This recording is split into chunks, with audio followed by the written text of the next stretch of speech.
1 Samuel 18.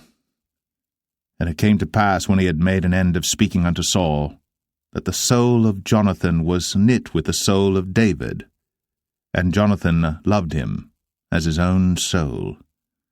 And Saul took him that day, and would let him go no more home to his father's house. Then Jonathan and David made a covenant, because he loved him as his own soul.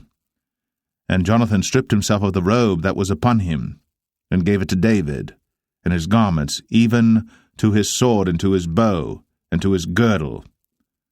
And David went out whithersoever Saul sent him, and behaved himself wisely. And Saul set him over the men of war, and he was accepted in the sight of all the people, and also in the sight of Saul's servants.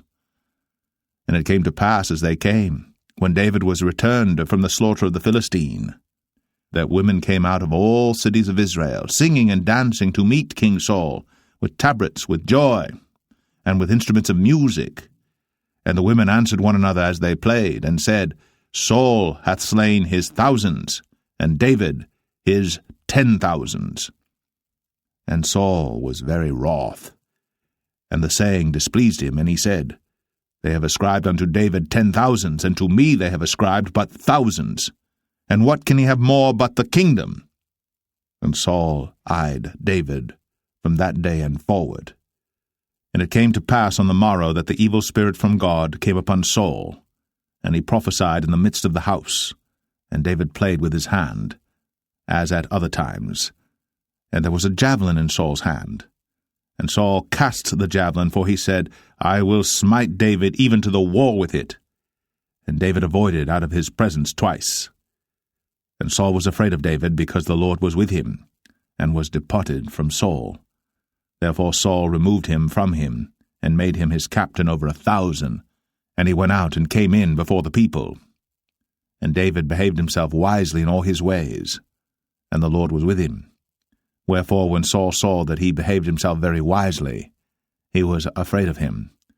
But all Israel and Judah loved David, because he went out and came in before them. And Saul said to David, Behold my elder daughter Merab, her will I give thee to wife. Only be thou valiant for me, and fight the Lord's battles. For Saul said, Let not mine hand be upon him, but let the hand of the Philistines be upon him. And David said unto Saul, Who am I, and what is my life, or my father's family in Israel, that I should be son-in-law to the king? But it came to pass at the time when Merab, Saul's daughter, should have been given to David, that she was given unto Adriel, the Maholathite, to wife. And Michal, Saul's daughter, loved David. And they told Saul, and the thing pleased him. And Saul said, I will give him her, that she may be a snare to him, and that the hand of the Philistines may be against him. Wherefore Saul said to David, Thou shalt this day be my son-in-law in the one of the twain. And Saul commanded his servants, saying, Commune with David secretly, and say, Behold, the king hath delight in thee, and all his servants love thee. Now therefore be the king's son-in-law. And Saul's servant spake those words in the ears of David. And David said, Seemeth it to you a light thing to be a king's son-in-law, seeing that I am a poor man, and lightly esteemed? And the servants of Saul told him, saying, On this manner spake David. And Saul said, Thus shall ye say to David, The king desireth not any dowry, but 100 foreskins of the Philistines to be avenged of the king's enemies. But Saul thought to make David fall by the hand of the Philistines.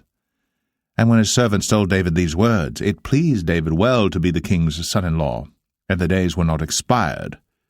Wherefore David arose, and went, he and his men, and slew of the Philistines 200 men.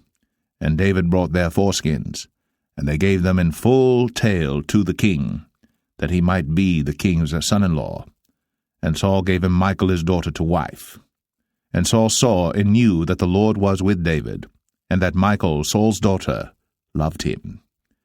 And Saul was yet the more afraid of David, and Saul became David's enemy continually. Then the princes of the Philistines went forth, and it came to pass after they went forth that David behaved himself more wisely than all the servants of Saul, so that his name was much set by.